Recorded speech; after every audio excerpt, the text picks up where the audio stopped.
Halo, Assalamualaikum warahmatullahi wabarakatuh. Perkenalkan, nama saya Nur Fitriani Hamijaya dengan NIM 11920606070. Saya mahasiswa pendidikan biologi kelas 5B Fakultas Tarbiyah dan Keguruan UIN Sunan Gunung Jati Bandung. Pada video kali ini saya akan melakukan praktikum fisiologi hewan dengan judul alat indra. Adapun tujuan dilakukannya praktikum ini ialah untuk mengetahui bintik buta. Sebelum masuk ke langkah kerja, kita simak terlebih dahulu pendahuluan. Tubuh manusia terdiri atas organ-organ tubuh yang masing-masing mempunyai fungsi tertentu. Supaya organ-organ tubuh dapat bekerja sama dengan baik, diperlukan adanya koordinasi atau pengaturan. Pada manusia dan sebagian besar hewan, koordinasi dilakukan oleh sistem saraf, sistem indera, dan sistem hormon. Indera berperan sebagai reseptor, yaitu bagian tubuh yang berfungsi sebagai penerima rangsangan. Manusia membutuhkan informasi berupa rangsangan dari lingkungan luar sekitar untuk dapat menjalani hidupnya dengan baik. Supaya rangsangan yang berasal dari luar tubuh dapat ditangkap, dibutuhkan alat-alat tubuh tertentu yang dinamakan dengan indera. Adapun alat indera pada manusia yaitu mata, hidung, telinga, kulit, dan juga lidah. Menurut Wulandari, pada tahun 2015, alat indera adalah alat-alat tubuh yang berfungsi mengetahui keadaan di luar. Alat indera terdiri dari indera penglihatan, indera pendengaran, indera pembau, indera pengecap, dan juga indera peraba. Pada indera penglihatan yaitu mata, terdapat bola mata yang terdiri dari 3 lapisan. Lapisan pertama yaitu lapisan luar atau biasa disebut dengan tunika fibrosa, merupakan suatu jaringan pengikat yang terdiri dari kornea dan juga sklera. Lapisan kedua yaitu lapisan tengah atau biasa disebut dengan tunika vaskulosa, terdiri dari koroid, iris, dan korpus ciliare. Lapisan ketiga yaitu lapisan dalam, biasa disebut dengan tunika nervosa, yang terdiri dari retina. Retina memiliki 2 bagian penting, yaitu yang pertama ada bintik kuning. Bintik kuning merupakan bagian yang paling peka terhadap kemampuan melihat dan menerima reaksi penglihatan paling cepat. Dan yang kedua, bintik buta. Bintik buta yaitu bagian yang tidak mengandung reseptor penglihatan, baik sel batang maupun sel kerucut, sehingga tidak berfungsi untuk melihat.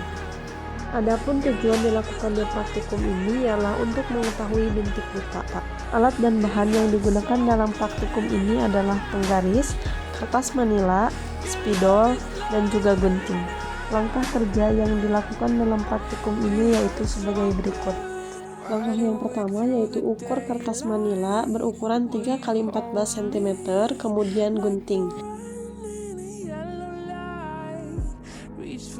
Buatlah tanda positif dan tanda titik dengan garis tengah 2 mm pada kertas dengan jarak antara tanda positif dan tanda titik sejauh 10 cm. Langkah selanjutnya, peganglah kertas dengan tangan kiri sejauh 50 cm di depan mata. Pusatkan mata kiri terhadap tanda titik dan mata sebelah kanan ditutup. Dengan mata kiri tetap berpusat pada tanda titik, dekatkan kertas perlahan-lahan hingga tanda plus hilang dan tampak kembali. Kemudian ukur dan catatlah ke dalam tabel pada jarak berapa tanda positif hilang dan pada jarak berapa pula tanda positif tampak kembali. Kemudian ulangi percobaan hingga 3 kali. Langkah selanjutnya, mundurkan kertas hingga tanda positif terlihat kembali. Lalu ukur dan catat, kemudian ulangi percobaan tersebut hingga 3 kali. Langkah selanjutnya, tutup mata sebelah kiri dengan memusatkan mata sebelah kanan terhadap simbol positif.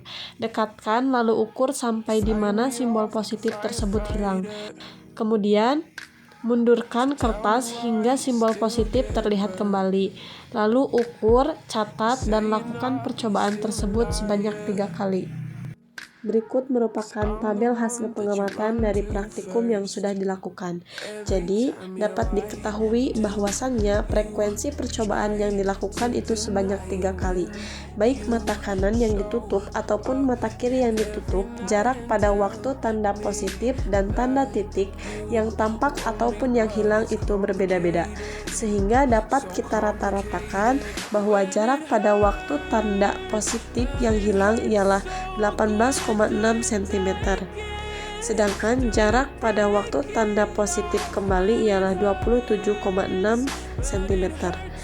Jarak pada waktu tanda titik yang hilang ialah 21,6 cm dan jarak pada waktu tanda titik kembali ialah 35,3 cm. Berdasarkan hasil pengamatan, dapat diketahui bahwa suatu objek yang jaraknya semakin didekatkan pada mata, maka akan menghasilkan penglihatan yang tidak cukup jelas. Hal tersebut sesuai dengan pernyataan Wahyudi pada tahun 2016 yang menyatakan bahwa pada bintik buta tidak terdapat sel saraf batang maupun kerucut, sehingga apabila suatu objek dapat dilihat dengan jelas, objek tersebut jatuh pada fovea. Kesimpulan yang dapat diambil dari praktikum ini ialah setiap orang memiliki bintik buta yang berbeda-beda. Untuk mengetahui titik atau jarak bintik buta yang dimiliki oleh seseorang, bintik buta pada seseorang dapat ditentukan dengan tanda positif tersebut hilang. Hal tersebut berarti bayangan dari tanda positif jatuh tepat pada bintik buta. Bintik buta adalah daerah tampak saraf optik meninggalkan bagian dalam bola mata dan tidak mengandung sel konus dan batang, sehingga bila suatu bayangan jatuh pada bintik tersebut, maka bayangannya tidak akan terlihat. Selanjutnya pertanyaan nomor 1, apakah yang dapat kamu katakan tentang tanda positif dari hasil pengamatan? Berdasarkan hasil pengamatan, tanda positif dapat digunakan untuk mengetahui titik atau jarak bintik buta yang dimiliki oleh seseorang. Bintik buta pada seseorang dapat ditentukan ketika tanda positif tersebut hilang. Hal tersebut berarti bayangan dari tanda positif jatuh tepat pada bintik buta. Nomor 2. Pada jarak tertentu, tanda positif hilang dan pada jarak tertentu yang lain tampak kembali. Apa sebabnya? Jawabannya, pada jarak tertentu tanda positif hilang karena tanda tersebut dibiaskan masuk ke dalam bintik buta sehingga tanda tersebut hilang atau tidak terlihat. Hal ini disebabkan karena pada bintik buta tidak mempunyai sel reseptor cahaya sehingga pada saat tanda tersebut muncul kembali karena retina sudah mampu menangkap cahaya sehingga bayangan tampak jelas dan terlihat kembali. Nomor 3. Adakah hubungan antara peristiwa tersebut dengan peristiwa buta warna? Jelaskan. Jawabannya, peristiwa yang terjadi tidak ada hubungannya dengan buta warna, karena buta warna terjadi karena adanya kelainan pada fotoreseptor, yakni sel konus yang peka terhadap warna.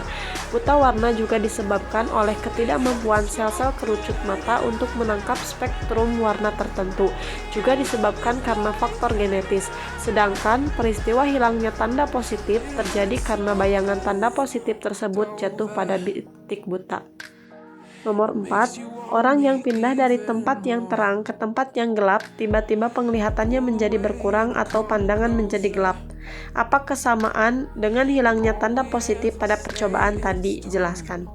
Jawabannya, seseorang yang berpindah dari tempat yang terang ke dalam ruangan yang gelap secara tiba-tiba, penglihatannya akan menjadi berkurang. Hal itu terjadi karena di dalam mata terdapat sel batang yang mengandung pigmen peka terhadap cahaya yang disebut rhodopsin, yaitu suatu senyawa antara vitamin A dan protein. Terkena sinar matahari terang, rhodopsin terurai dan terbentuk kembali dalam keadaan gelap. Dalam waktu adaptasi tersebut, ketika pindah dari tempat yang terang ke tempat yang gelap, penglihatan pada mata menjadi berkurang. Bayangan benda dibiaskan masuk ke dalam bintik buta sehingga mata tidak jelas untuk melihat. Nomor 5. Dalam mengerjakan percobaan tadi, apakah mata Anda melakukan akomodasi? Apakah yang dimaksud dengan akomodasi itu? Jawabannya, pada percobaan yang dilakukan, mata mengalami akomodasi. Hal tersebut terjadi karena otot silindris berkontraksi sehingga lensa menebal untuk menangkap cahaya dan akibatnya objek yang dekat dapat difokuskan pada retina. Akomodasi itu sendiri merupakan kecembungan lensa mata yang dapat berubah tebal ataupun menipis setelah membuat pandangan menjadi fokus.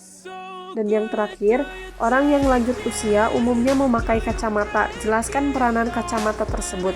Jawabannya, kebanyakan dari lansia menggunakan kacamata yang berlensa rangkap, yaitu lensa cembung dan lensa cekung. Lensa cekung digunakan untuk melihat benda jarak jauh, sedangkan lensa cembung digunakan untuk melihat benda yang jaraknya lebih dekat, sehingga bayangan benda dapat jatuh tepat di retina. Mungkin cukup sekian video praktikum kali ini, kurang dan lebihnya mohon maaf. Wabillahi taufiq wal hidayah. Wassalamualaikum warahmatullahi wabarakatuh.